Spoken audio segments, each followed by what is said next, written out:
এত সুন্দর উঠি গাছটা আগো, কি যে রোগ হইলে বুঝতে পারলাম না। এত সুন্দর করে টলটা করলাম, সবই মরে গেল।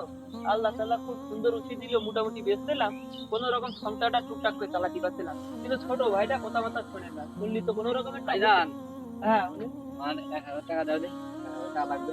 তোর কালকে সকালবেলা 1000 টাকা দিলাম, টাকা কি করলি? তোর প্রতিদিন যদি টাকা লাগে, ভাইজান আমার পিকনিক করতে হবে বন্ধু। তুই যে প্রতিদিন যদি এভাবে যদি টাকা নিস, এখন আমার এই টলটা গিয়েছে মারা গিয়েছে। এখন আমরা মনে করো যে মধ্যবিত্ত পরিবারের, আমি তো এক গাই এই সব টলমাল কাজ মাজ করে সবকিছু ফসল মাঝে উৎপাদন। তুই তো আর দিয়ে আমার সাথে যদি তুই সময় দিস, তাতে পারিস না। এখন তো আমার ঘুরে বেড়ানোর সময় ভাইজান, এখন আমি ঘুরে বেড়ানোর বেড়াবো কখন? আমার টাকা লাগবে, টাকা দাও। বন্ধুদের সাথে পার্টি করতে হবে। আচ্ছা ঠিক আছে, তোর আমি টাকা দেবো, ঠিক আছে, কিন্তু তোর একটা আমার কথা মেনে চলা লাগবে। জি বল। তুই প্রতিদিন 5 ওয়াক্ত করে নামাজ পড়বি জামাতের সাথে। তোর প্রতিদিন 1000 করে তুই টাকা পাবি, সন্ধ্যার সময় টাকা নিয়ে যাবি। প্রতিদিন 1000 করে তোর টাকা বাজেট থাকবে। তা তুই কি রাজি আছিস? কেন সম্ভব না? কেন ওই তুই বাড়ি করে উঠবে কিনা? ঘুম কামাই করে উঠতে মানে? বাড়ি করে ওঠা সম্ভব নাই দেখি। তাহলে আমি তোর ভাই টাকা দিতে পারবো না। আমার টাকা লাগবে, আমি অত কথা শুনতে হইলে আমার 1000 টাকা দিতে হবে।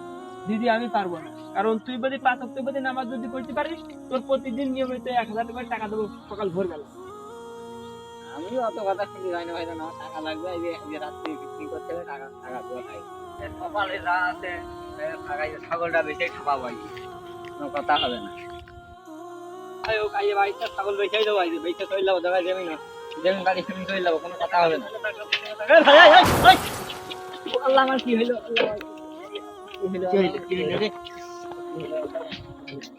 আরে এখানে ছাতি না কি শুধু এখানে কেটে রক্ত রক্তটা বুঝে, আরে আল্লাহ রে তো লেগেছে এমন জায়গায়, তোমার কাছে বাঁচছে আমার রক্ত রক্ত হয়েছে দিকে এখানে একটা হারিয়ে যায়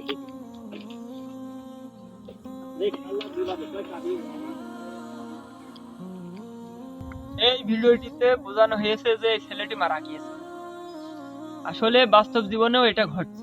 তাই আমাদের সবার উচিত 5 ওয়াক্ত নামাজ পড়া এবং আল্লাহর বন্দেগী এবং আমল টামল সব ঠিক রাখা।